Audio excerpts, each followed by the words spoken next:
Hello, everybody, and welcome to another episode of Fan Friction. I'm your host, Jack Shipley. Today we have a very special episode planned for you where we will ask questions like, what is the best piece of tech from a television show? The best nude scene in a movie. We're looking forward to fighting that one. So let me introduce our guests who are going to fight for you. I can't even speak right now. Who are going to fight for you today. Our first guest. Oh, darn it. You know what just happened? That's what threw me off. My show just went live in two places, and I heard it in both places. There we go. Okay, our first guest is a frequent fact checker here on Fan Friction, as well as a fighter. He is also co-host of our newest TUFF channel show, BFF. Please welcome Joe Davis to the show. Hello. Joe is fighting sick today. Thank you, Joe, for covering. Amy Awesome could not make it. No problem. Our second guest is a tattoo artist from New York and co-host of the very popular Odd Shape panel here on our TUFF channel as well. Along with Joe, she's looking to get her first win here on Fan Friction. Welcome to Kimber Barrett. Hey. How's it going? Welcome, Kimber. And our final guest steal her runs a very successful YouTube channel of her own covering all things geek. She has won movie, TV, and gamer fights on the Screen Junkies channel, and today she's looking to add another win to her belt. Please welcome our very special guest fighter, Trisha Hershberger. Hi, guys. Thank you so much for having me. Thank you for coming. We really appreciate it. Finally, on our checker chair today is our resident Fan Friction champion and one half of the DVD bunker on TUFF. Welcome to the show, Brian Hurst. Hey, everybody. Glad to be back. On Twitter, I'll be checking the hashtag #ThisIsTuff for all your little comments, and I'll be calling them out. So please follow me there. Give me somebody to talk, and I'll try to pop into the YouTube chat as well. Awesome. Let me just explain the show for everybody who hasn't seen it before. If you're watching the show for the first time, here's how it works. All scoring is based on the facts presented along with passion and creativity of our fighters' arguments, not on what I may personally think is the best. Part 1 will feature 4 rounds of movie and TV debates with the 2 fighters with the best points moving on to the lightning round. The lightning round is a best of 5 speed fight to determine the winner, and that will show you who is champion of Fan Friction. So without further ado, guys, let's get into it with our first round, round 1.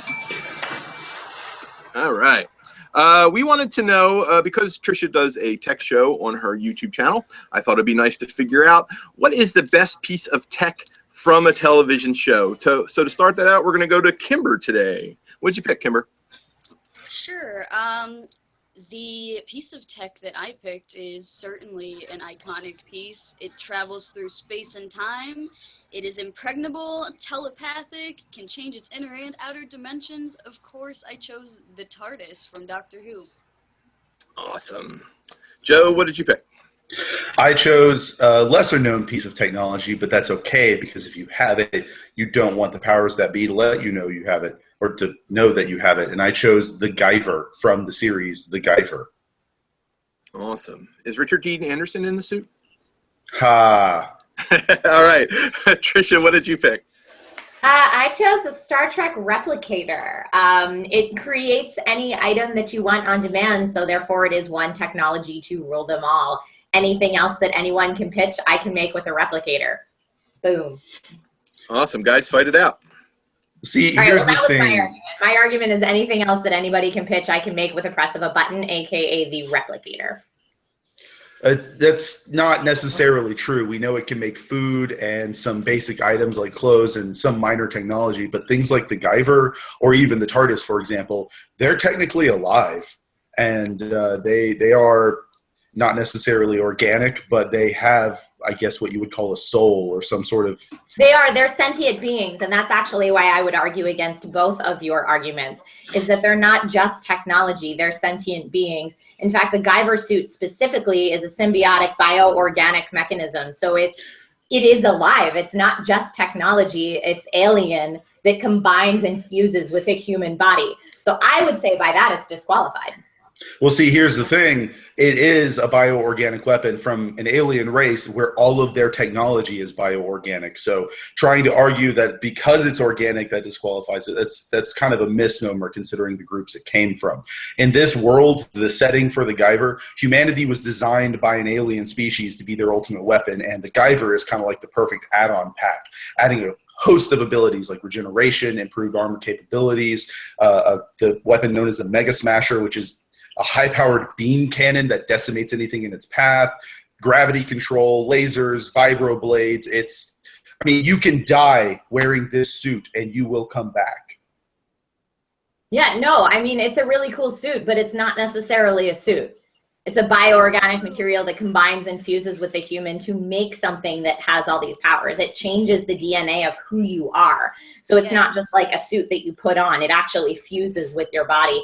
Also, the word Guyver in that universe means out of control. It's not completely reliable. It's not a piece of technology you can put on and control. Sometimes it does its own thing because of that sentience. Same thing with the TARDIS. Sometimes it does whatever it wants. You know, there's times when the whole episode of Doctor Who revolves around the fact that maybe the TARDIS took the Doctor where he needed to go, not where he wanted to go. I don't know about you guys, but I'd rather have a reliable piece of technology. Okay, Kimber? so now that I can finally speak, Joe, your suit can not only, it can reject you, first of all, is one of the first pieces of information that I found about your suit is that it can reject you, and it will the host will be eaten alive by the suit and die. That sounds like a risk I definitely don't want to take. It has a weakness called the control metal. If that's damaged, it kills you. Also, the replicators are cool, but they just kind of like make food and clothes. They can't make weapons. There seems to be a lot of rules on what they cannot make. That is untrue. The TARDIS being tech is totally valid. It's Time Lord technology, even though it does have a soul. It's not like a bio like organism of any sort. It's definitely technology, and I think that it taking you where you need to go is a benefit. The TARDIS sees all of space and time at once. It takes you where you need to go because that's how time needs to unfold. We all know that there are some fixed points in time, and that's just how things need to go. I think the TARDIS knows better than I do, you know? I would trust the TARDIS on that one. The TARDIS is hard to argue against because the TARDIS is awesome. And as a Doctor Who fan, that's, you know, it's hard for me to argue against it. But the things that I would say when we're talking about the best piece of tech out there, you want tech that constantly works. If we're looking at the TARDIS specifically in the TV show, its chameleon circuit is broken, which is why it always looks like that police box. Do you want a piece of tech that's broken? No, you don't necessarily. It has unpredictable short-range guidance, which is what I said fuels the plot of a lot of the episodes. It's got issues from lack of resources to broken controls, and then you have to factor the ship's free will into how you're going to use it and the reliability of it. And just to clarify some of the stuff that people were saying about replicators only being able to make food, that is not true. We cannot reduce a replicator to a modern-day 3D printer. They're completely different. The replicator can create items on demand, including sustenance, which is food, everything from food to water to breathable air if you're on a different planet. It can indeed create weaponry, all different types of weaponry, from military weapons to biological weapons, biological warfare, poisons, that kind of thing. It can create medicine if someone is in need of something, so it can have healing properties. It can create defensive shields, and it can also create travel for you because it can make ship components. While it cannot create an entire starship at the press of a button, it can create very large components that can then be assembled into a starship, enabling you to travel. So all of these things can be done by the replicator. Okay, so I would like a fact check on if they can make weapons, because I thought I read something completely contradictory to that in my research. It's Star Trek. So, yeah. Yeah, There's a lot of different Star Trek episodes. In the beginning, I believe it was only shown making food and water, but as later Star Treks went on, it made a whole host of other things. I know that I read specifically that it cannot make weaponry, but the TARDIS breaking down is a plot device and nothing more. Again, it sees all of time and space at once.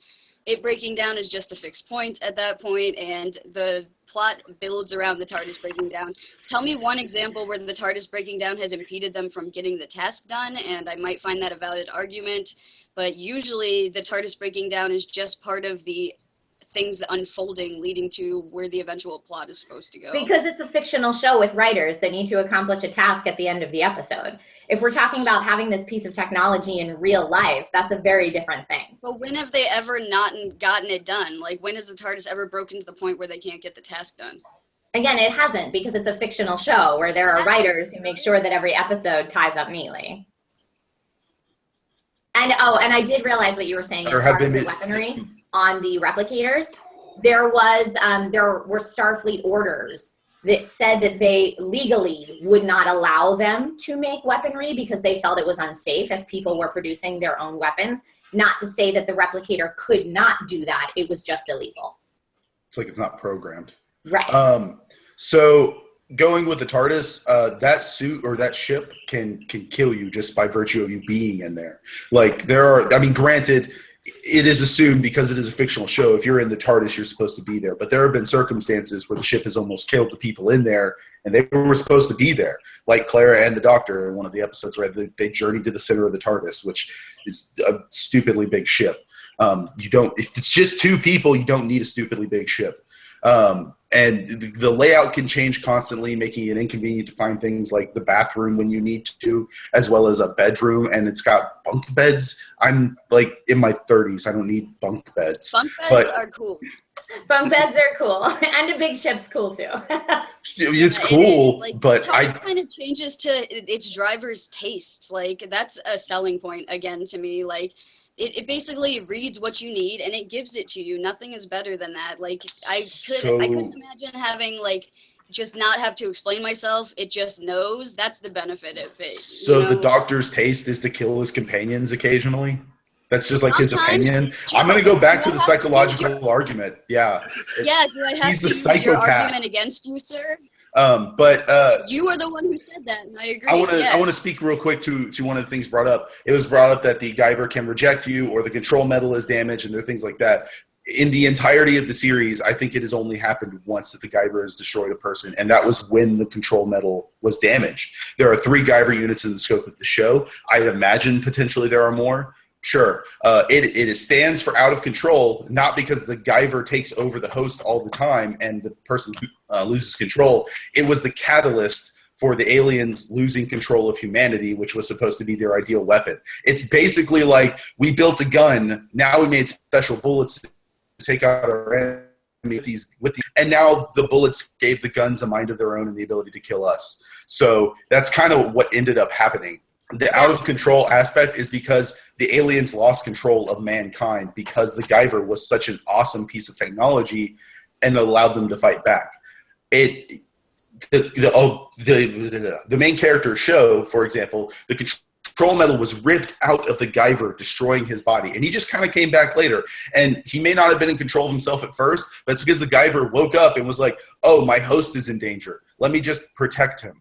Yeah, the Guyver Zero, the very first Guyver, turned on the creators and destroyed one of their ships, and hence them, having the name Guyver, meaning out of control. Sure, and that's the point. Guyver Zero was the first one to turn on the creators because it was like, I have this weapon. Why do I even have to listen to them anymore? I am more powerful than these creatures. I'm basically an atom bomb with a brain, and I would like. You want a piece of technology that's like the sentience in the Matrix? But it's not the sentience of the Matrix. It's the person inside realizing that I now have the ability to fight back. I don't have to be a slave anymore.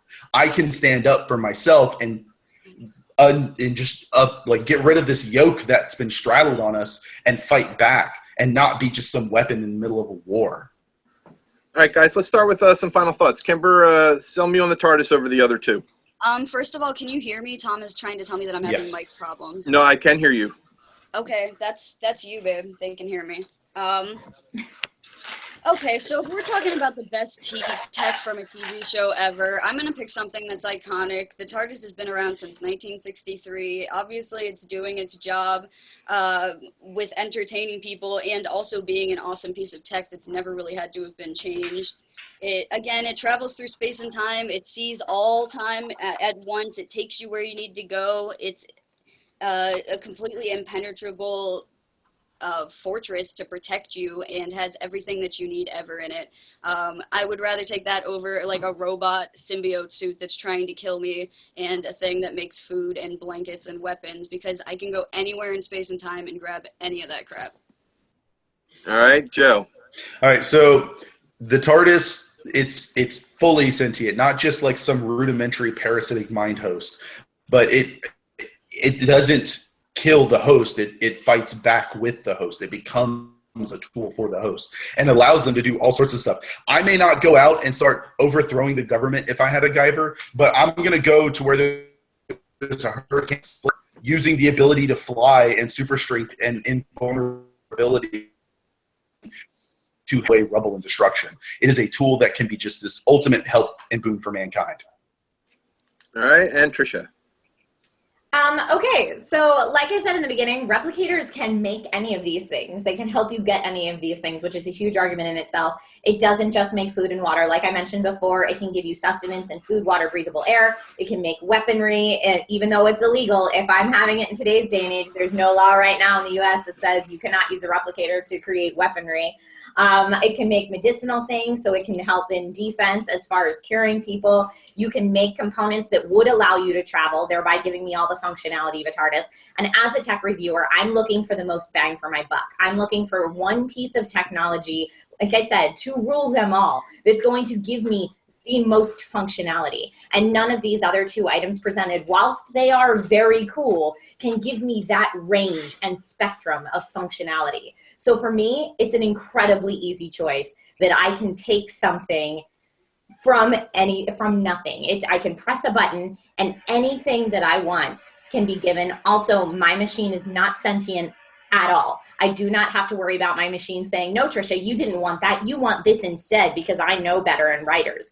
My machine will not do that to me, nor will my machine take over and try to destroy me in any way. So for all of those reasons, it's an easy choice here. It's the replicator. Nicely done, everybody. That's round one. Brian, talk to me about some of the facts. Well, since we had a question about the replicators, just clear it up here what I could find. Replicator can create any inanimate matter as long as the desired molecular structure is on file, no matter whether food, medicaments, spare parts. It cannot create antimatter, dilithium, latinum, or living organisms, and I assume that's something with like a brain and a soul and whatnot. So weapons are in play, I would say.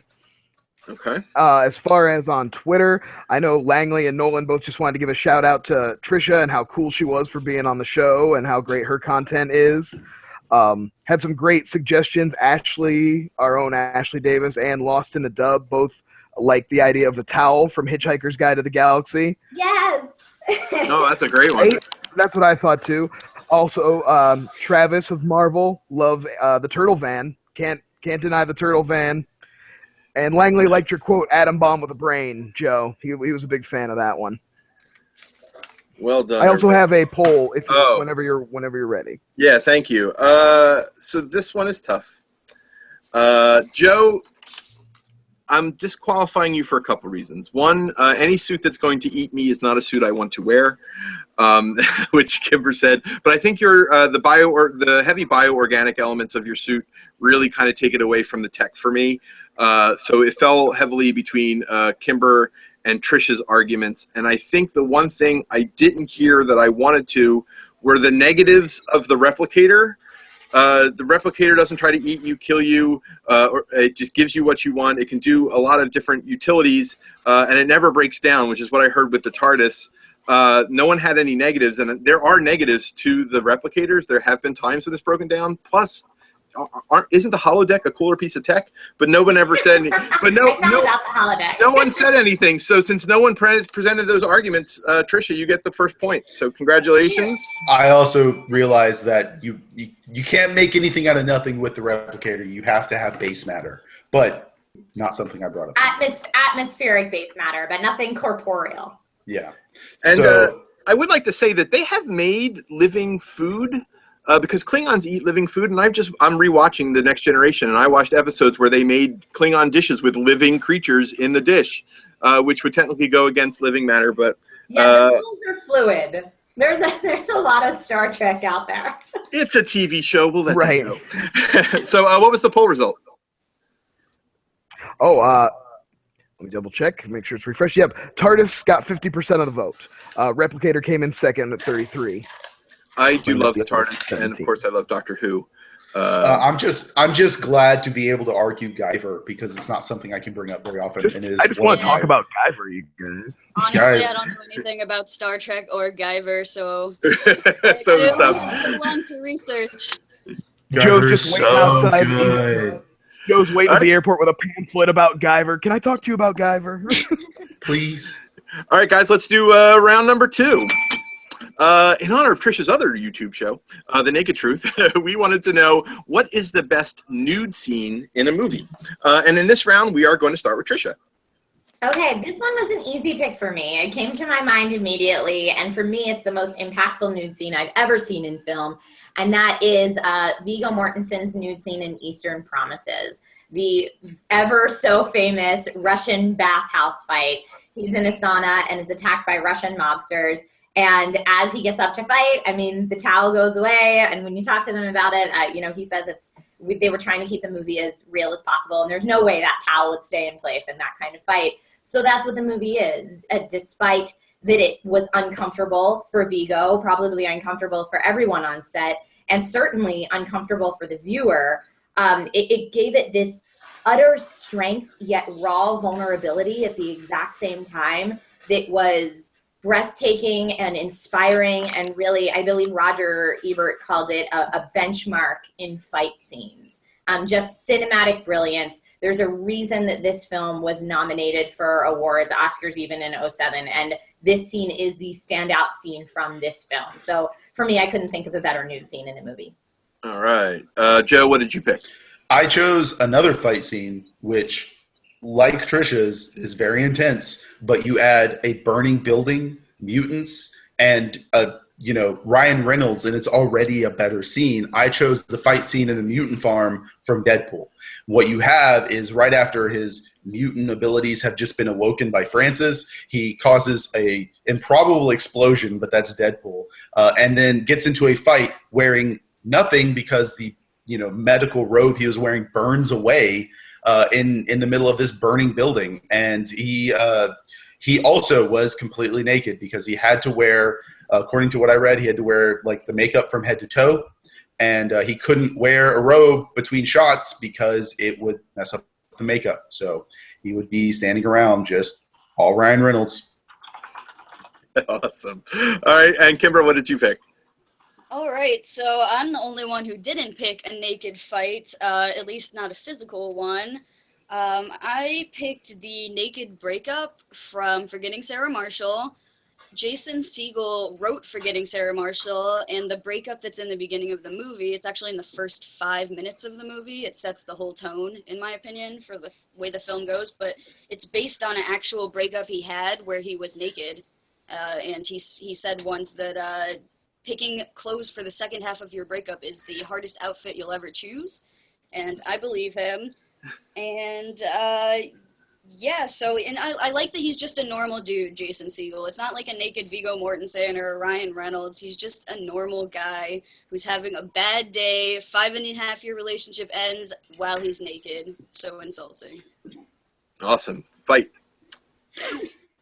So just to start, the Deadpool fight scene, the reason I love it so much more than these other two is because, A, it shows the level of physical, not just emotional vulnerability he's going through, because Wade just had heard that, oh no, we're not trying to cure your cancer alone. We're going to turn you into basically a slave. And then he has to break out. He's a monster now. He fights for his life. He's in a burning building. And to seal it all off, the guy that was his only friend in this whole place, because of his actions to break out and stop Francis, is dead at his own hands. He dies in this burning building, and there's almost nothing he can do, because as good as he is, he's fighting someone with superior strength and agility and an immunity to pain. And Wade is already so upset at this whole prospect that he's just it's everything. And the nudity, the nakedness of him basically fighting a man bare naked in the middle of a fire burning building thing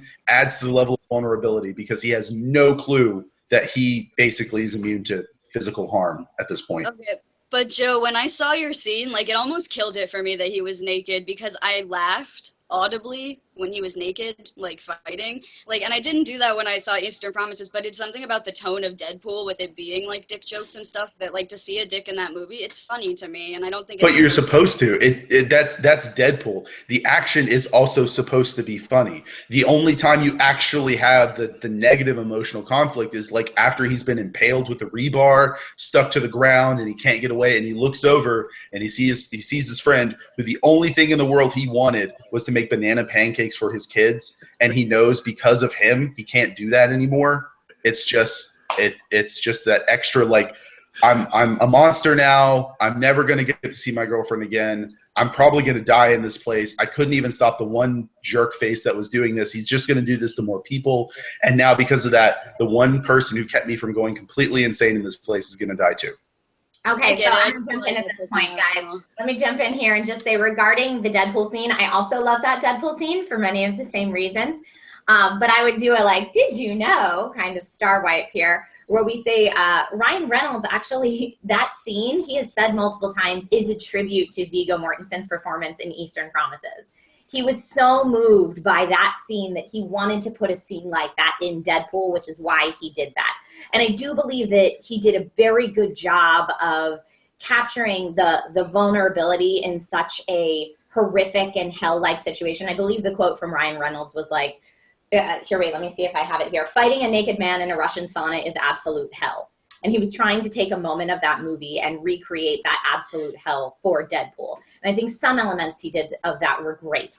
But I do think in trying to recreate such a hellish, serious moment in a comedic movie, like Kimber said, that maybe he didn't succeed quite as well as he wanted to because of the mixed motives of what he was going for. Do I think that he absolutely is well within his rights as an artist to create a tribute to a scene that was so awesome and moved so many people? Absolutely. Do I think that what he created was better than that original scene that inspired it? No, I do not.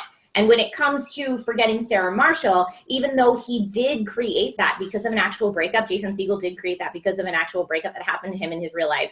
He has said in that quote that you mentioned that putting on your clothes halfway through the breakup is the hardest thing you'll ever have to do. And in Forgetting Sarah Marshall, in that scene, definitely for comedic purposes, he does not put his clothes back on. But it's a He comedic stays movie, naked. that's the difference. It's a comedic movie. You guys both picked fights, and that was a little strange to me. One, I was excited that we all picked naked dudes. That made me happy. But two, just like, if I'm going to watch a movie that has a naked fight scene, I'm going to pick Bronson, because that movie is all naked fight scenes, and I think that they're all artfully done and beautiful and take themselves seriously because they should be. So if we're going naked fight, I'm going Bronson. To me, this movie, like, when you're getting dumped is when you feel the most naked. And to have this dude, like, have this happen to him in his most vulnerable moment, and to even be, he said he was thinking to himself when he was getting dumped, like, I have to make a movie about this someday, because you feel naked when you're getting dumped. And it is high stakes, because this is this dude's life. He built a life with this girl, and everything was unraveling around him. He worked with her. Like, it's a big deal, the breakup in the movie. Well, it's the Deadpool scene has the same thing. He built this life with Vanessa, and now he's had it ripped away from him because he was told that, yeah, we can fix your cancer and you'll get to go home to her. We're basically going to make you a superhero. And then at the last minute, they're like, oh, no, we're going to make you a slave. And also, you know, you're never going to see her again. So this life that he had built up, this chance that he had, was just ripped out from under him like a rug. Yeah, I think the biggest thing when you're dealing with nudity as a tool in art, and like for me, why I chose to do the series, The Naked Truth, on my channel, is that I feel that it's raw honesty. That is the biggest way you can see raw honesty. And so for me, because Forgetting Sarah Marshall is playing up the comedic aspects of that, he doesn't put on his clothes halfway through. He stays naked. It's very funny. Is it super entertaining? Absolutely. But do I get that raw, that absolutely this is super realism that I'm watching from that scene? I do not. Now that's what I'm looking for as a viewer out of that. I'm not going into it saying that scene, the but that best movie naked scene is going to be the most entertaining naked scene. If that's the argument you're making, that's different. For me, I'm saying if we're talking about nudity in general, we want that super realism. And for me, that scene is not super realistic. What were you going to say, Kimber? It's not the most realistic nude scene. It's the best nude scene. And obviously, like, since we're throwing out many examples of naked fight scenes in movies, that's been done. Jason Segel took something that happened in his own life and freaking made it something completely different that's never been seen in a movie. This movie has a Dracula musical with puppets, and the thing that people talk about is the nude scene that's in the first 5 minutes. There's nothing more honest and raw about what he did. Of course, they're going to dramatize it. It's for a movie, but he still took a real thing that happened to him and just put it all out there, and then literally put it all out there. Hold on. Are you telling me that Ryan Reynolds isn't Deadpool? Because I'm pretty sure he is. No. I'm pretty sure he wrote it the way he did because he was trying to fulfill that concept of when you get into an argument and days later after the argument, you're like, oh, this would have been better if I had said this or done this, put a period on the argument right there. But it's the thing is, what my movie has is still a coherent action scene. Yours turned into this, both of yours turned into this painfully awkward, just like cringe-worthy moment where, you know, Viggo Mortensen at the end of this fight scene is lying face first on the ground and he could barely move, just sprawled on top of this guy who's also just like dead. And Jason Segel is like sitting on a leather couch naked, and that's never comfortable. And I was quite comfortable. Wait, but being impaled is super comfortable. That's a super comfortable way to end an action fight scene. No, but like it's an emotionally uncomfortable, not physically, just weird, just awkward. And if we're talking about honesty in fights, or honesty in any of these scenes, Viggo Mortensen was lying in that whole movie. So, all right. So Trisha, wait, his character lying has nothing to do with the honesty of that scene. That is a stretch and a half, and I commend you for that stretch. But that's a crazy stretch. So Trisha, start me off with some final thoughts here. Why is your nude scene for your movie better than the nude scenes in the other films? This scene is so artfully done. It's critically acclaimed. It's acclaimed by viewers.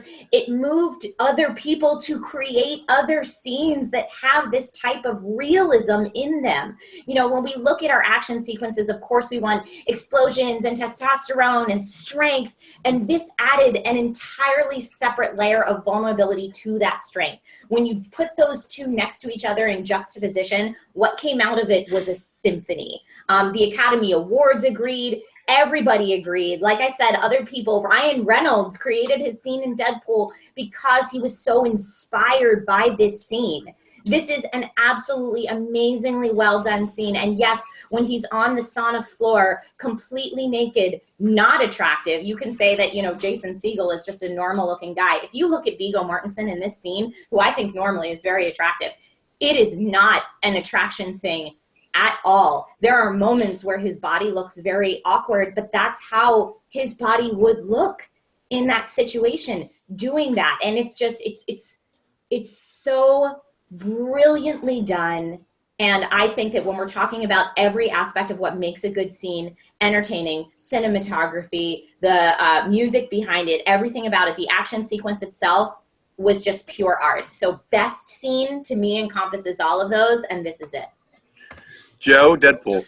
So everything she said about her scene, Deadpool has that, plus actually adds explosions and testosterone and strength and all this other stuff, because it is in a burning building that was blown up, and he's fighting a dude with superhuman agility and strength, and it adds all of that on top of it. So yes, he was inspired by Eastern Promises, but Ryan Reynolds and the director of the movies and the writers and screenwriters and everybody involved in that scene took that original scene and just made it better. They're like, here, we're gonna sprinkle some stuff on top of it. We're gonna make it a little nicer. So that's to me. And Forgetting Sarah Marshall's a funny scene, but I'm going to remember all the stuff with Russell Brand more than I'm gonna care about that nude scene with Jason Segel. And Kimber. I understand that having a dude's nude fight raises the stakes because you're worried about their naked junk getting injured. But I don't think it's an original idea. I think that my scene, there is not another scene that you can compare to it. We talked about honesty. This is coming from the guy's real story. We're talking about vulnerability. There's nothing more vulnerable than a grown-ass man hunched over, crying naked. And we're talking about, you know, that he's a real dude and it's super relatable. Like, Viggo Mortensen, just because he got his ass kicked doesn't mean that he's not Viggo Mortensen when he stands back up at the end of the fight just because he looks awkward in the moment. I just think that this is the best scene. It's the most unique. And there again, it's a standout scene. It's in the first 5 minutes of the film. The whole movie is based around this scene. All right, guys. Well done. Brian, talk to me about some of the facts we heard.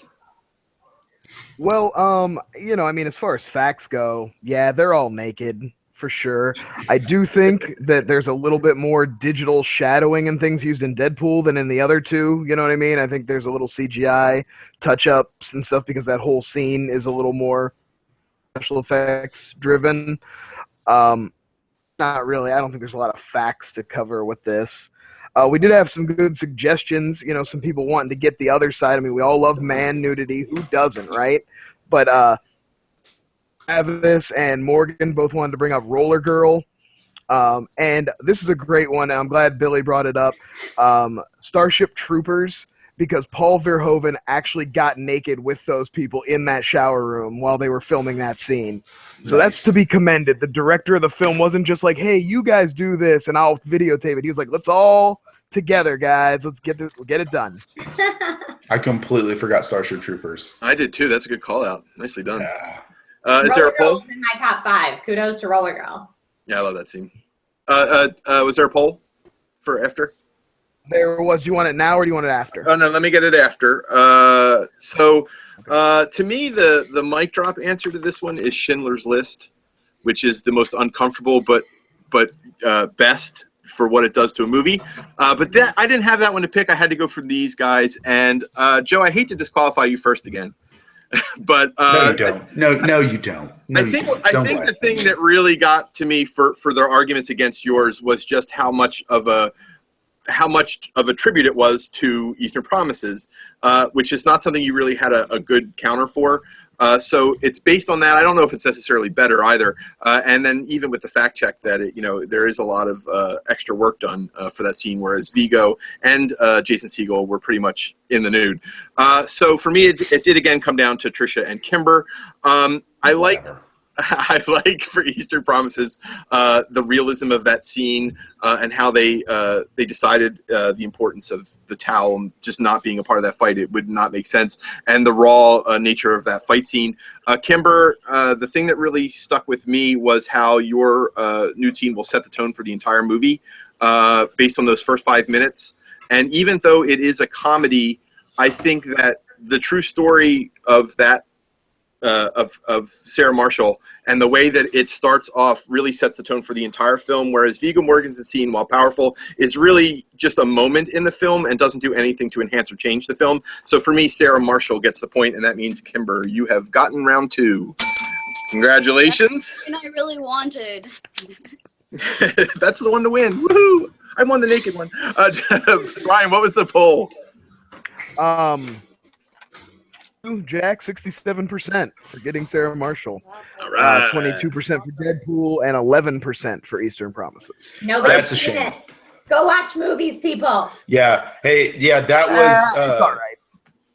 Eastern Promises is our BFF for this episode, and we watched it. It was going to be another movie that's coming up, but Eastern Promises ended up being the one that we chose because we started watching it and we're like, this is a fantastic movie, let's just do this one.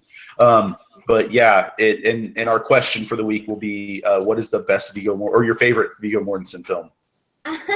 Nice. And we will look forward to that. That's coming up in 2 weeks, or 2 shows. So we look forward to seeing that. Let's go to round 3. On the latest movie fight, they had a question about the Jon Favreau Lion King, which in my opinion is the most unnecessary film being remade in the history of film. So we asked this pitch round question, which is he's set to direct the remake of Lion King. Pitch an unnecessary remake of any film Jon Favreau has directed or starred in. So the purpose of this round is they are going to pitch a movie that is an unnecessary remake like it needs to be remade. So you're trying to sell me on this pitch for a movie no one really ever wants in the first place. So we are going to start this round with Joe. What's your pitch? Right, so shirt for the team that I want to do, and I want to pitch the remake for the very first Iron Man. Just start it from scratch, and here's why. The first Iron Man movie, the whole scene involving Nick Fury was kind of it felt like it was kind of an afterthought. See if people like this, and if they do, let's link the cinematic universe, and that's what happened. So my initial idea, just for the initial part here, is that I want to pitch an Iron Man movie that actually includes elements from the upcoming Marvel Cinematic Universe as a whole, not just a wink and a nod here and there, but as a intentionally going like, yeah, these are things we're going to include from here on out. All right, Kimber, what did you pick? Sure. I picked Elf. It's directed by Jon Favreau, of course, but I wanted to switch a bunch of things up, mostly including casting, and also I would like to move the story to Miami instead of New York. I would have John Hamm in Will Ferrell's role, and Kristen Schaal, I think, as the love interest, and it would be like a pretty similar plot line, but again, like some things would be changed because they're in Miami, and it would give it a complete new flavor, but keeping the same core story.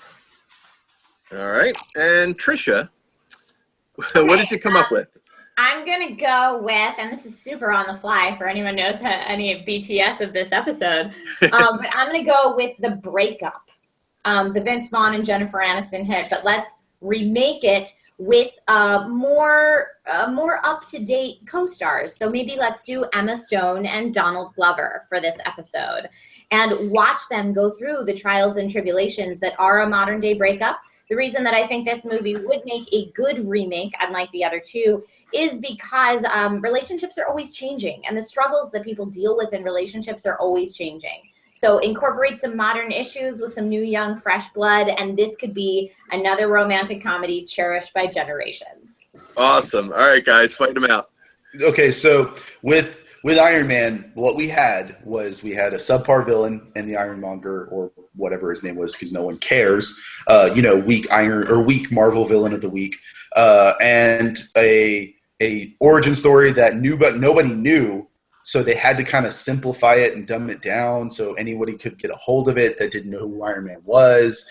And we also completely avoided a quarter of what Tony Stark is, and that's a raging alcoholic. So what we do with this movie is we address all those things now, because there's a huge amount of complaint that I've heard that, like, oh, well, we're not actually addressing anything really about Tony Stark. He's just Batman with technology instead of fighting skills. So what we do with this Iron Man is, instead of Ironmonger, we go ahead and start with a Mandarin, because they even just gently allude to it, because who else is a terrorist organization in the Marvel universe that would be linked to Iron Man but the 10 rings of the Mandarin? But we go just balls to the wall and fully embrace it, and it's just this dude who has alien power rings, who's leading an organization that wants to overthrow the world, and, you know, just actually comic book up this movie, because they're just now starting to appreciate that concept of, this is a comic book movie, let's do comic book things, you know. So all right. I love that you said bring his alcoholism into it, because that would be a reason that alone I would say let's remake it.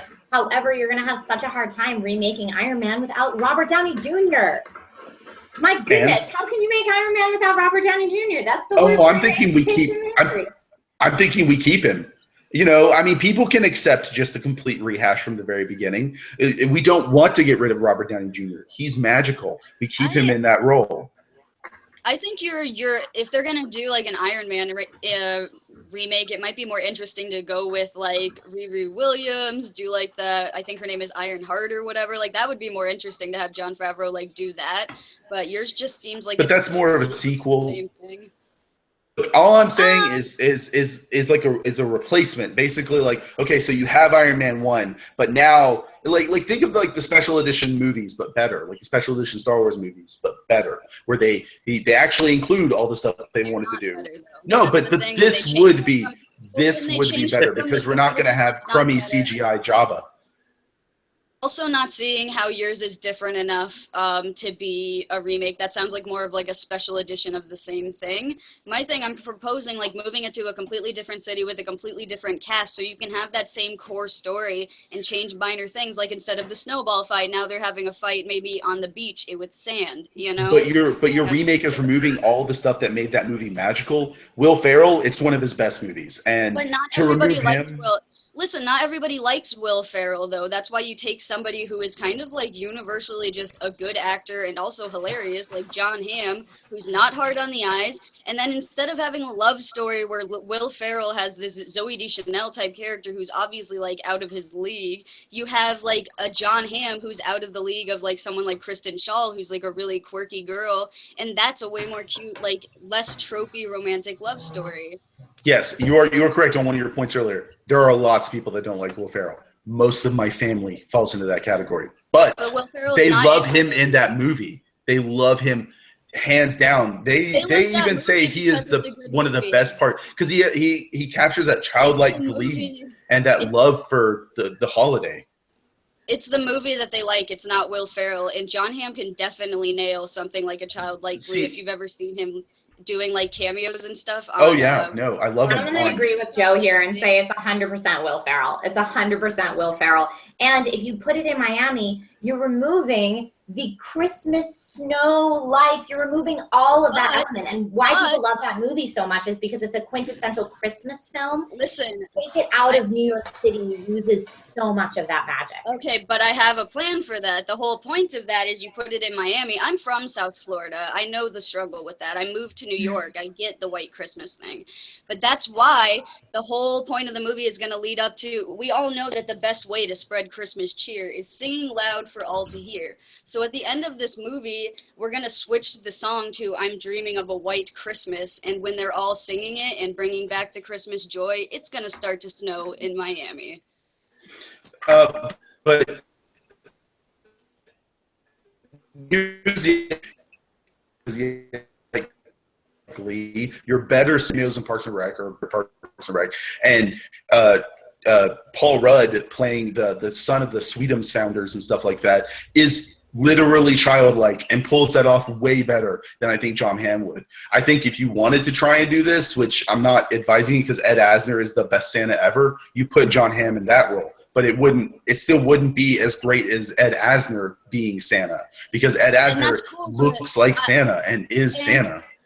I love Paul Rudd. You could put Paul Rudd in my movie. I'm pitching the movie. I'm not pitching Jon Hamm. Jon Hamm was my choice, but it's the movie that I'm pitching. And who would you cast as the father in it?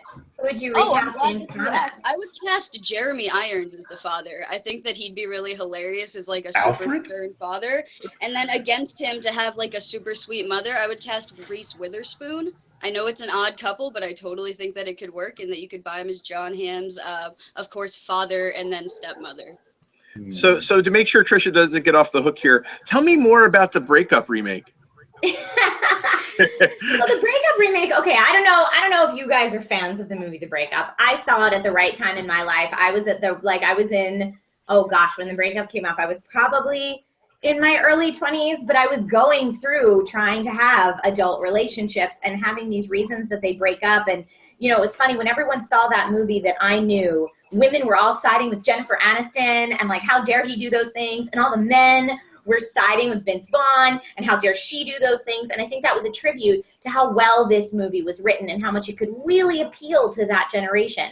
And I think that any movie that's so generational like that and so dependent on the times could be remade 10 years later or 15 years later and appeal to a completely different generation. So you get some of the most liked actors of that time.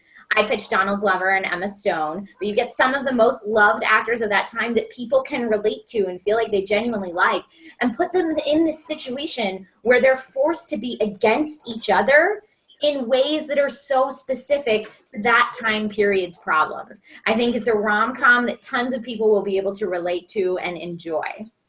I think that there's tons of movies like that. That movie's basically been remade 100 different ways with different names.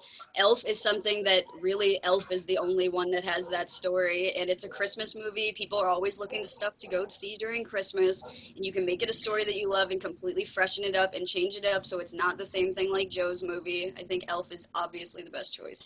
What other movies focus specifically on the breakup for the entire film? Not that it's a part of the rom-com, but the entire film focuses on the breakup.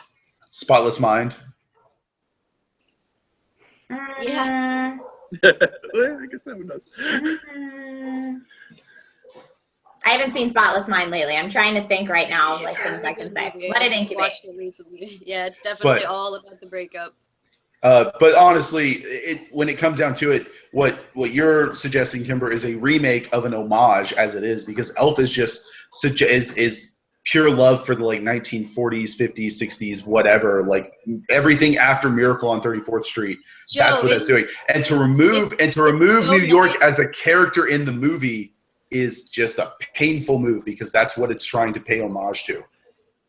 But there are other cities in the country too, and now you're just giving another city a spotlight. To me, like, Florida is home. Like, I think it makes it better for other people who can relate. Like, not everybody lives in New York or understands how New York is. You can definitely move the city and give it a different vibe. I don't think that kills the movie in any way. You could do that with a ton of other Christmas movies, but Elf is using New York as a character, much like Miracle on 34th Street did with the Macy's Day Parade, with the particular stores. Of character. Florida I has know it does. of I'm not character. saying it doesn't. I'm saying that the point of Elf is to pay homage to these old school, this really old collection of Christmas movies.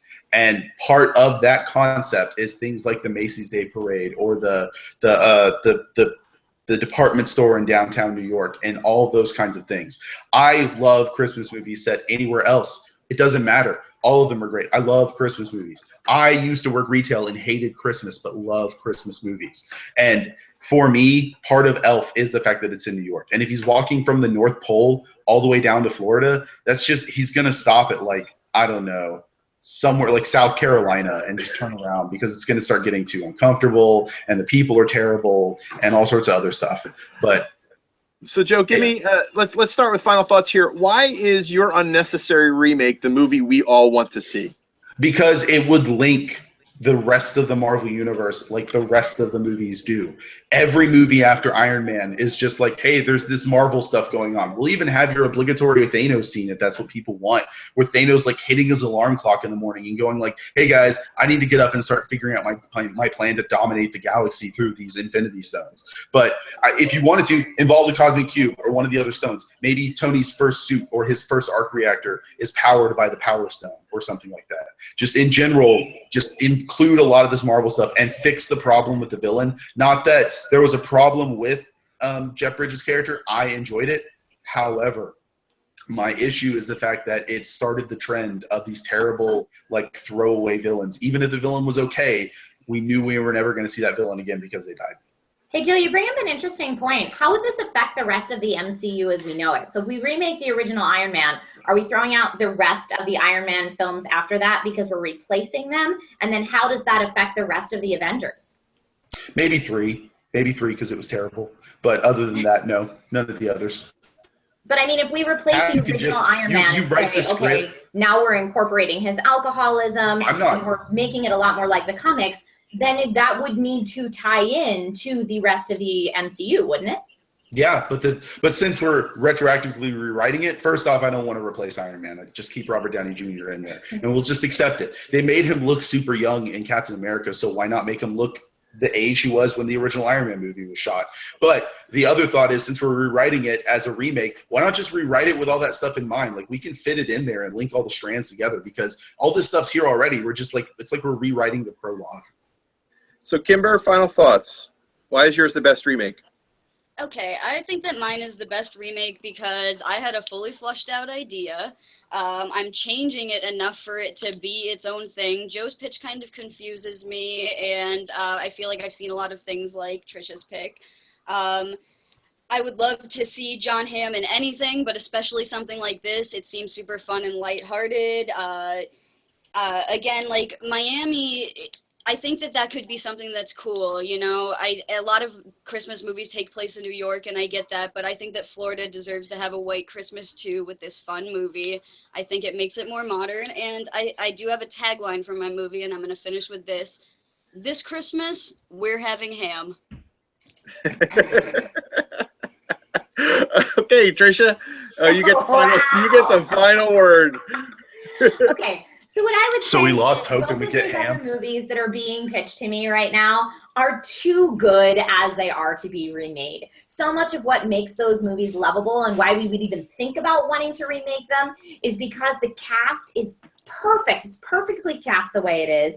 The chemistry between the cast members is amazing. The movies are well shot. There's nothing extra that we could give in a remake that audiences should have, as opposed to my movie, where we are giving them something extra. We're giving them an updated story to a movie that is very dependent on the time frame and the society and the culture in which it comes out. So we're giving them something extra with my movie. I do think that Joe's pitch would alter the MCU too much, even though we're saying we're retroactively fixing it. We'd have to retroactively fix it in every movie in the MCU. And the MCU, too good to mess with right now, in my opinion.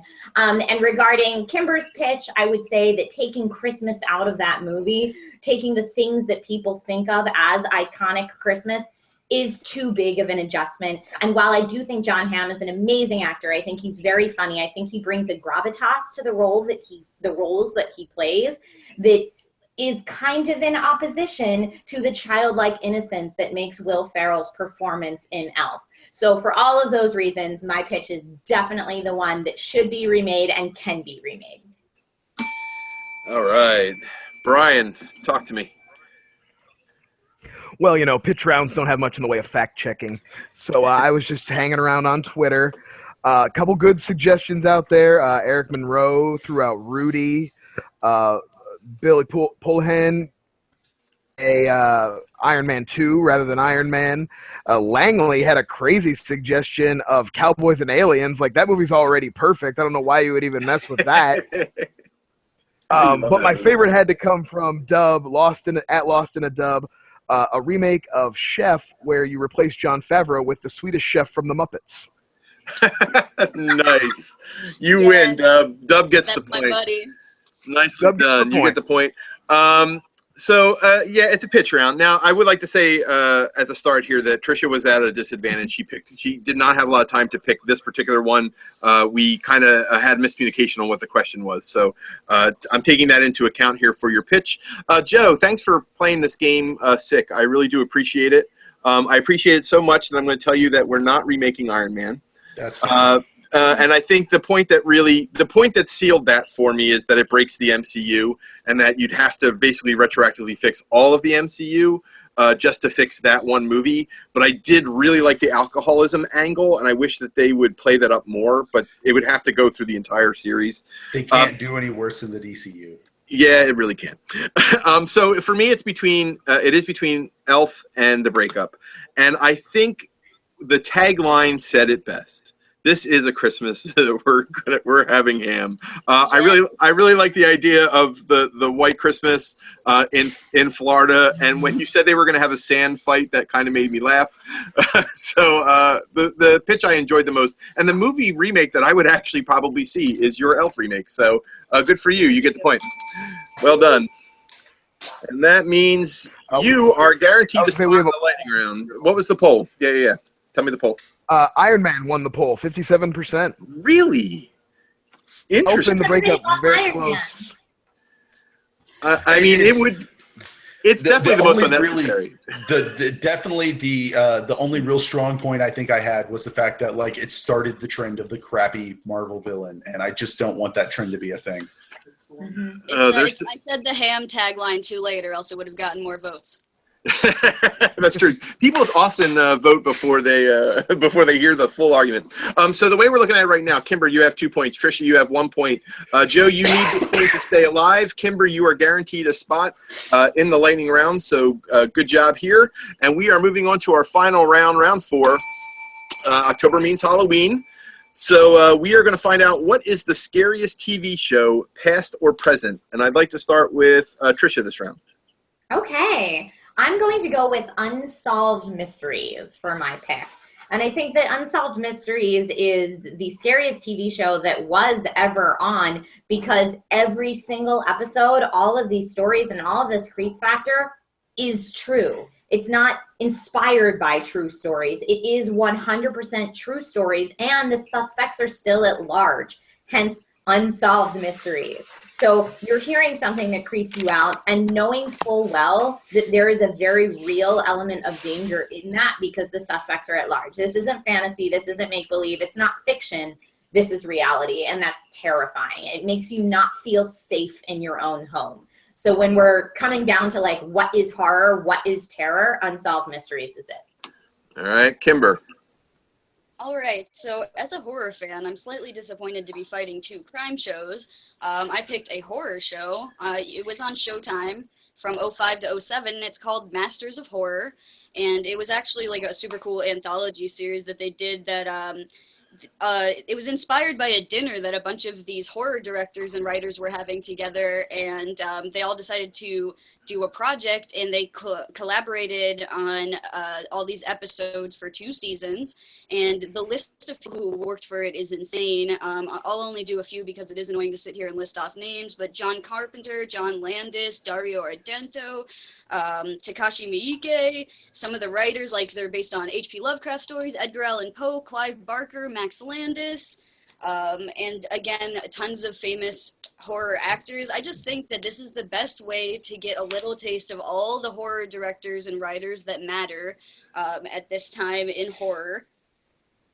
To highlight some of the really cool horror actors that have been in these famous iconic movies. I think it's the best way to get a taste of modern horror all in one show.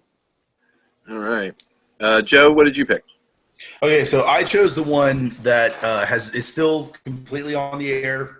Episodes renewed, who knows how long. But it's Law and Order SVU, and I chose this one because humanity is crappy. We are terrible, and we enjoy watching things that make us fear the life that we live. It's why that people know about watching. We watch Law to You because it shows us the worst offer, and it is a terrifying prospect as well. That in the 25 years, we're talking like the.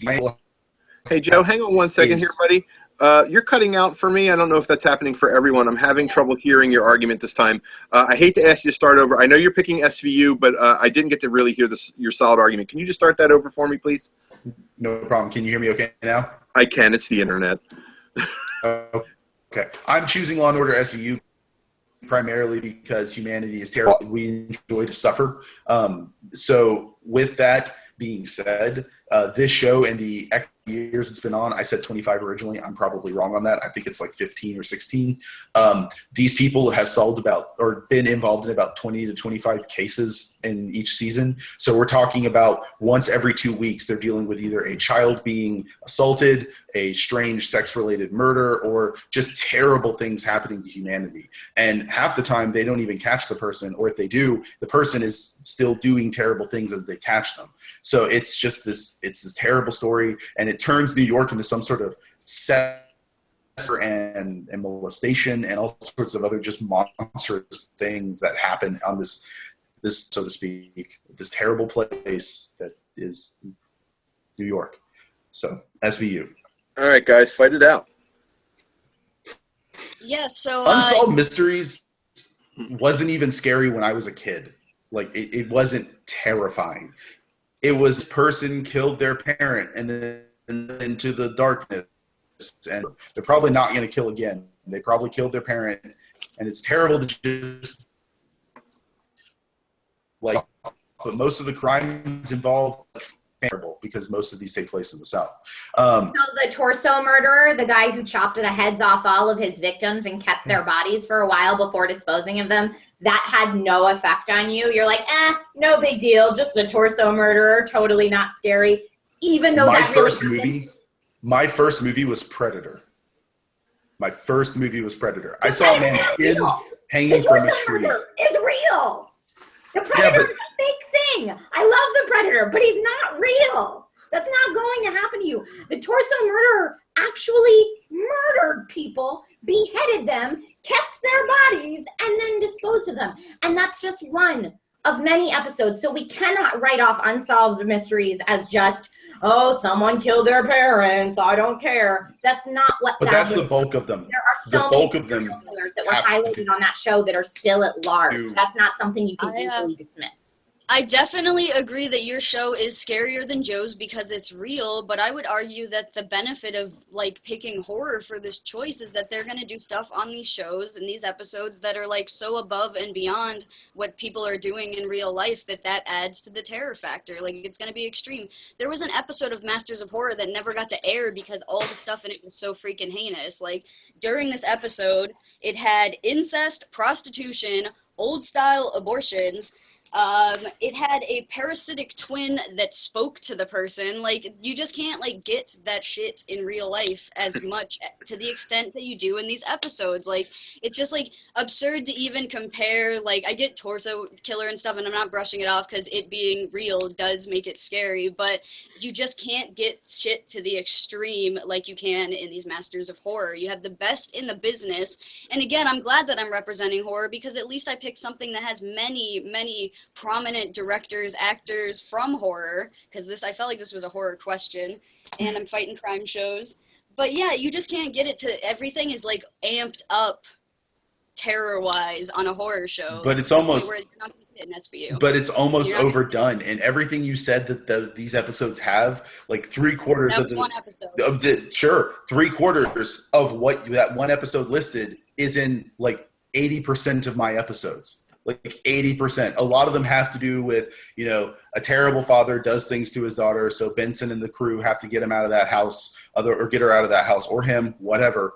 Otherwise, it's going to get worse. And the kid doesn't want to leave because of Stockholm syndrome and of an SVU episode where they're ripping fetuses out of ladies and they're talking to their parasitic twin. That's all I said 3/4 did not include it the parasitic twin. But then that extra quarter that actual horror can give you is what I'm arguing is leveling up above and beyond these fact-based shows. I think that horror is drawn from the terror that we feel in real life. And that's why people do get scared when it comes down to that. Because they're thinking of relating it to their real life and could they actually be put in harm's way. That's why shows that are fictional, that do play up these things, have that effect on people. I mean, yes, we use suspense and we use creepy music and we use these things as storytelling devices. And in Masters of Horror, those are the best in the biz at using those devices. But when it comes down to it, something that actually happened, well, not only could actually happen, but did actually happen, holds that self-fear so much higher. And it's not to say that Unsolved Mysteries didn't have that stuff, because Unsolved Mysteries did indeed have the creepiest theme music ever. And Robert Stack's voiceover before whatever the story of the day of the episode even was, set the tone and sent that Alfred Hitchcockian suspense feeling in your body, like you felt not okay before you even heard what had happened, and then not even heard what had happened, saw actual photos from the crime scene, saw photos left by the murderers of girls tied up in the back of vans with tape over their mouth. This isn't just something cinematically that people have put together because they thought this will look scary to people. That's something that actually happened. And if you're scared by that as a result, all of that is real. I love all that stuff, and it's great as inspiration for horror. You know what I'm saying? That's all the stuff that happens in my show is inspired by that stuff and then taking it to the next level. Like, they take all the SVU and all the Unsolved Mysteries and crank it up to 11. Like, I have a hard time with Unsolved Mysteries mostly because of, like, the corny, outdated fashion of the show itself. When you watch it now, it kind of takes you out. Like, attention is kind of, like, taken away from you by just the cheesiness level of the show, you know? Like, at least SVU is kind of like, it seems more like grounded in reality for now. Just the style of Unsolved Mysteries makes it seem like Twilight Zone or something. And which Twilight Zone is also an amazing show. It's hard to say that I would have rather have fought against Twilight Zone. Made for a different audience. But Twilight Zone's not necessarily scary to me. I'm not worried that I'm going to break my glasses and the end of the world so I can't read anymore. I'm not literally thinking there's going to be an imp on the wing of my plane. And we're also not arguing these movies. I also don't think a parasitic twin is going to talk to me, so it doesn't scare me. And Kimber brought up the cheese, and the cheese is important to bring up because your show, Trish, Unsolved Mysteries, was parodied on the show Moonbeam City. And all they did was talk about the absolute cheese of that show. That's all they brought up, and it was gloriously hilarious. And it brought up the concept that like all they did was prey on real stories, and they amped up how actually dramatic these stories were. Torso killer probably exists. He probably only killed 1 or 2 people, and they were just like, he got away with victims. I don't know. I think being able to laugh at something that scares us silly is something we need to do as a human knee-jerk reaction to be able to cope with the horrible things that happen in this world. That's fair, but... So give me your final thoughts, Trisha, on Unsolved Mysteries and why it's the scariest of the shows that were presented. Final thoughts on Unsolved Mysteries. It's the scariest of the shows it's presented because it is actually real.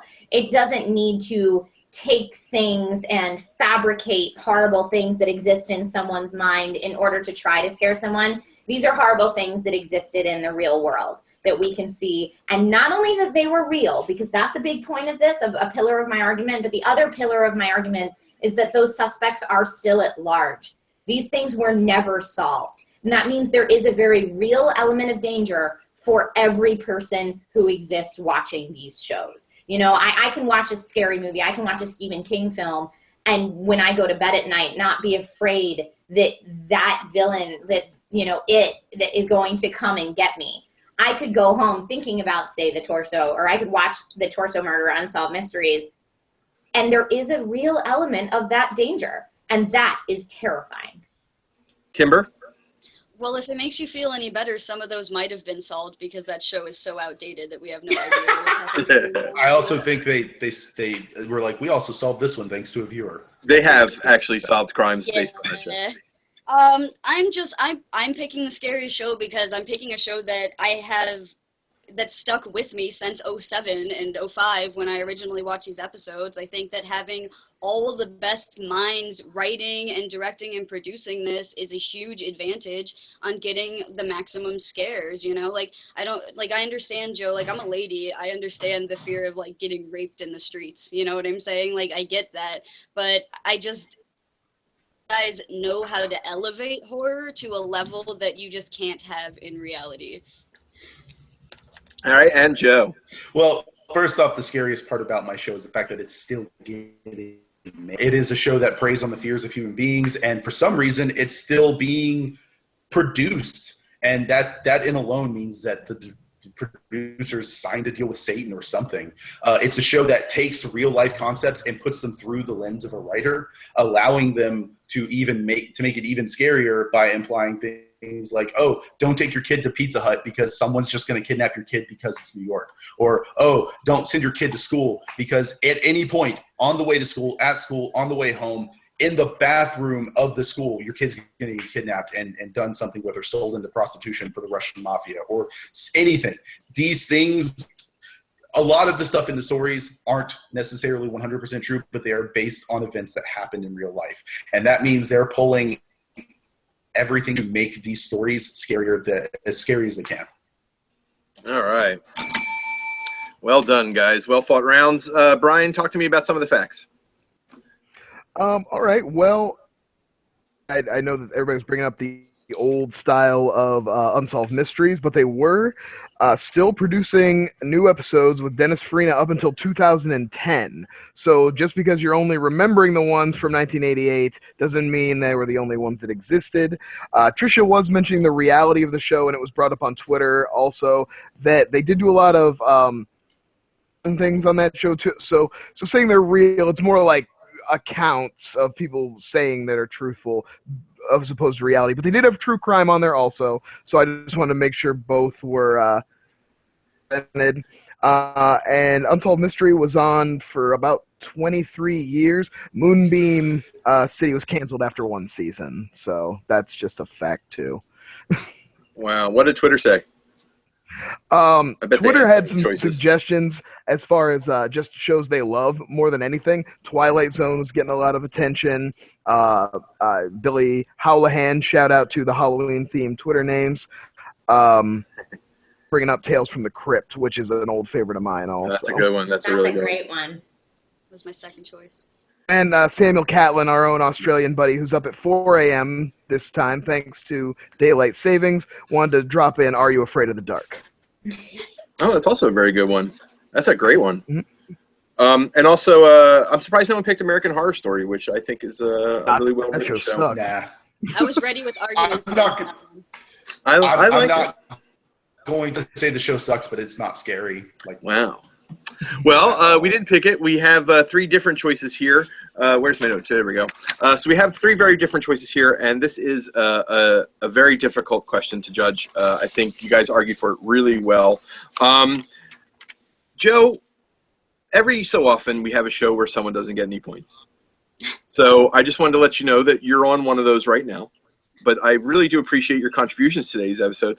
We just teased Joe here. The thing that really got me, Joe, for yours was that it's a fictitious version of Unsolved Mysteries. So it seems like your show really is just unsolved is a reworking of all the Unsolved Mysteries for 25 years. Whereas Unsolved Mysteries itself, the reality of that show is what gives it its power. Kimber, you really did argue for the horror show in the group. You get the best of horror with the writers, the actors, people who contribute to the show. So for me, it is between Trisha and Kimber. This is really tough. It comes down to realism versus fiction. And I think the one sentence that's going to decide this for me was when Kimber said that Unsolved Mysteries was an inspiration for people to have made the show Masters of Horror.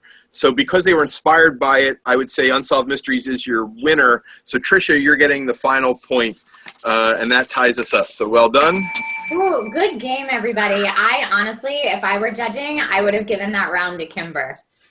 It was close. It was very, very close. That was really difficult. Masters of Horror, like, kudos. All the best directors. Really good pick. Thanks so much. So what did the poll say? Brian? Hello, Brian? Yes. Oh, I'm sorry. That's okay. What did the poll say on that round? Well, yeah, I'm sorry. I was trying to find it. That's why I was distracted there for a second. No problem. We'll just say that they agreed with me because they do that every week. Up a bit. Yeah, Jack, they thought you were right. 100%. Awesome. You win. I nailed it. All right, so we're going to go on to the speed round. This is a best of 5. The scores are reset. There will be no tiebreaker, so I don't get to try out my new tiebreaker today. So the speed round is 20 seconds and 10 seconds. Brian, you're going to keep our time for us? Sure. Wonderful. All right, and we're going to go on to lightning round 1 between Kimber and Trisha. Starting with this one. Who is the better sidekick, Groot or Chewbacca? Chewie. Oh, all right. We've got one for each. Perfect. So I heard Chewie first from Kimber. And Groot. All right. Whenever you're ready, Kimber, hit it. Chewie is the best sidekick because he helps him fly the ship. He's also his muscle. He's always there when he needs him. And I would take the groans over I am Groot getting repeated over and over any day. He's certainly, again, a iconic character. And at least he's actually there and not CG. Time. Trisha, you have Groot. Okay, I'm going to go with Groot because he does not overstep his boundaries as a sidekick. Saying I am Groot is not interrupting what's going on, which makes a great sidekick. He also makes the ultimate sacrifice by giving his life for his hero. He's totally willing to sacrifice himself for his hero, which is awesome. He's the heart and he's the strength. He's a fantastic sidekick. Kimber, 10 seconds. Chewie has a little bit more of a personality, I think, than Groot for sure. He also has some sexual charisma based on how people were treating him in The Force Awakens. I think that he's a more fun sidekick, and he's got more attributes. All right, Trisha. I'm going to absolutely knock you on that he's more expressive with his roars than I am Groot than Groot is with his statements. At least when he's expressing I am Groot, you can see the facial features. Yes, they are CGI, but if anyone did not shed a slight tear on that last I am Groot, I challenge you. All right, Joe, which one would you have gone through? This one's tough. Yeah, I'm not sure. I'll give you a moment to think about it. I'm going to go with Trisha. Only the expressiveness of the face can really bring it up. All right. Brian, what would you have gone with? See, I was going to go with Kimber because she brought up the sexual charisma of Chewbacca, and that is something I don't think gets talked about enough. I have to say that's people. a thing I can get behind. that was a fantastic line. Because both of your rebuttals were excellent. The facial expressions with Groot really got me too. I knew it was going to come down to me.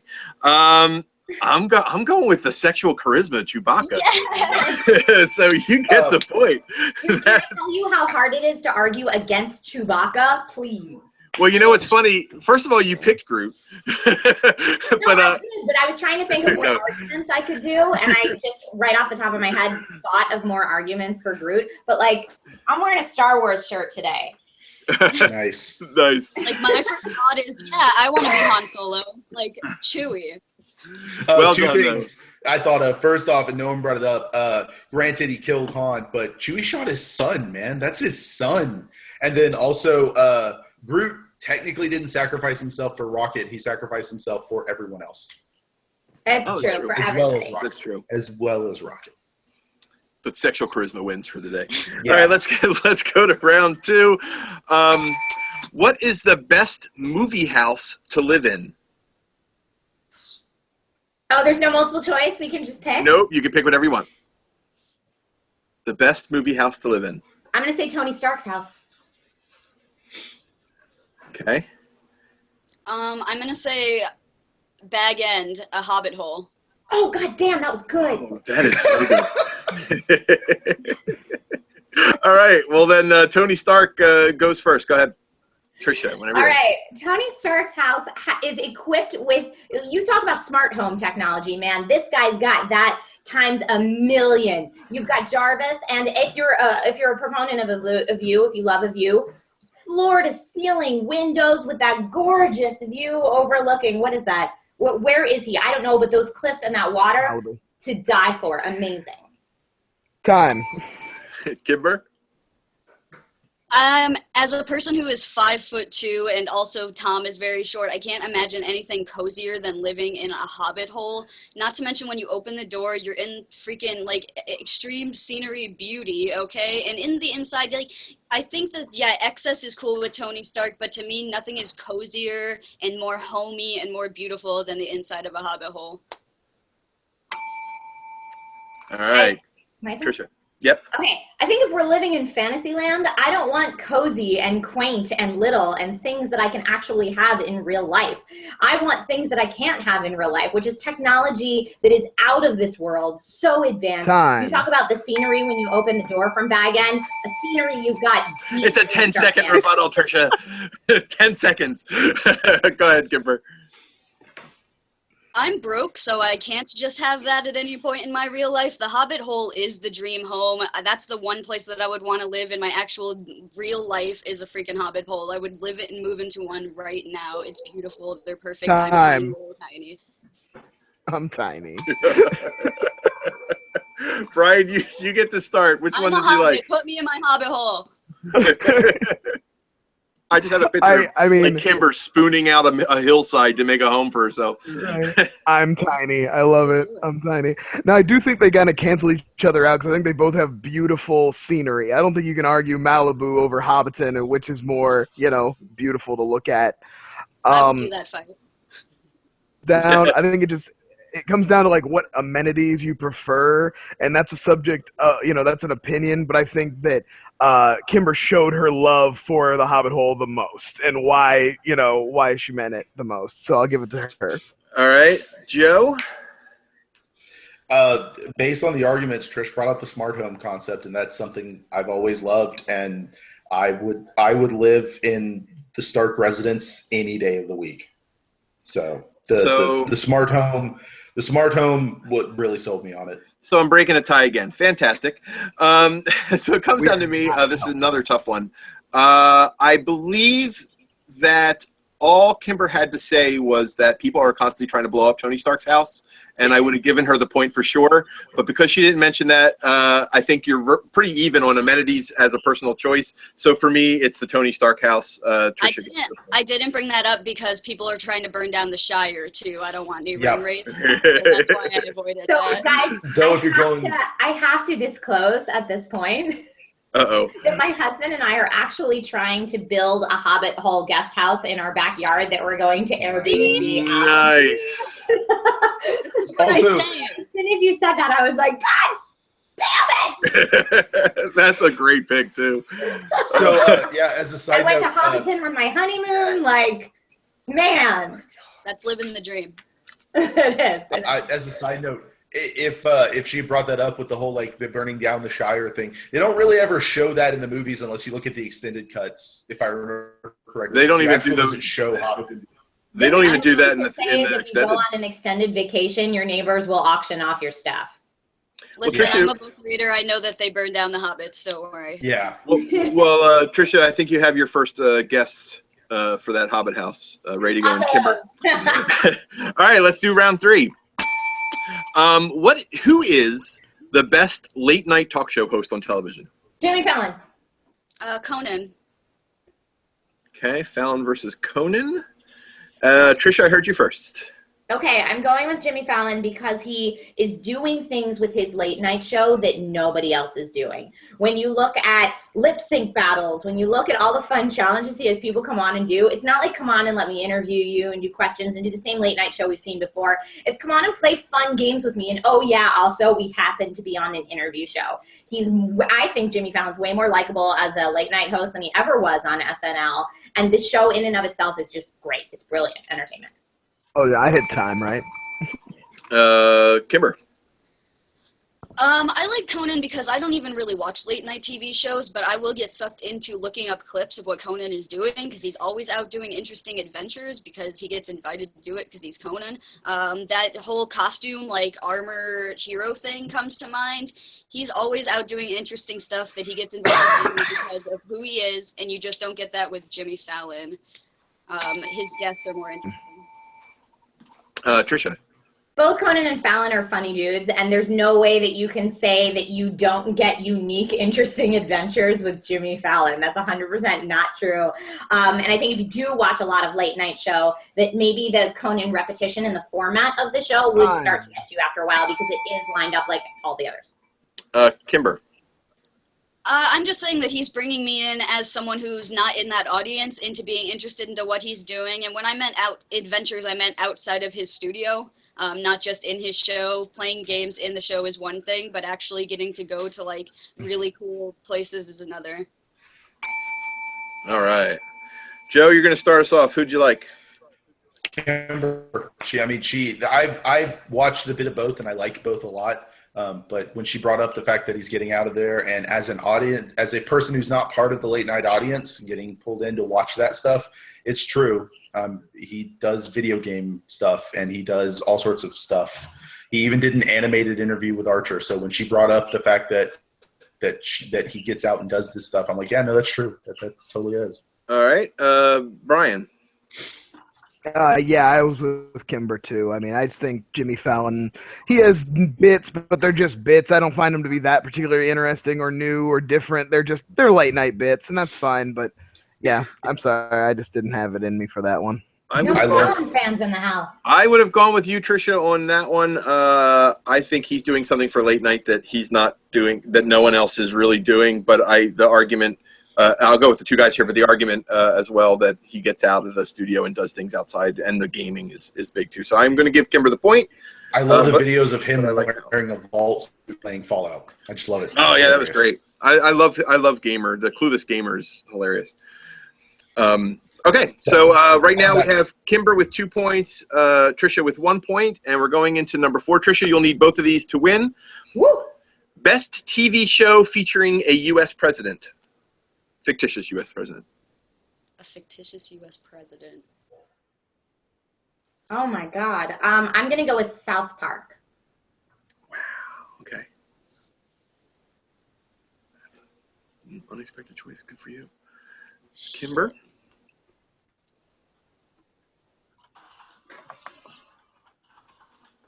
I fucking hate the lightning round. US It can be real or fictitious, right? Just a U.S. president? Yeah, there just has to be a president on the show. president show. Man, I don't watch shows like that.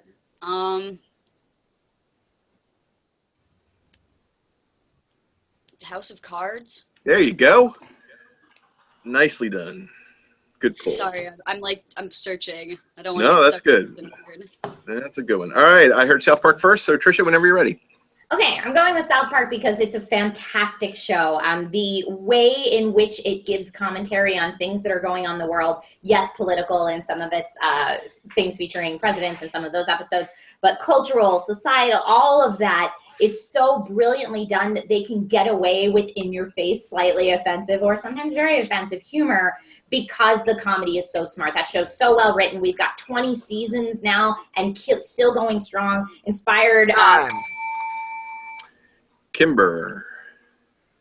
As I said, I don't really watch a lot of political shows because most of the politics I care about are going on in Westeros, but House of Cards is the one exception where the shows, with the quality of the acting and the production of the show and the writing was good enough to get me interested in it. Kevin Spacey is amazing on that show. Obviously, he's been like the recipient of many awards due to it. Time. Trisha. Okay.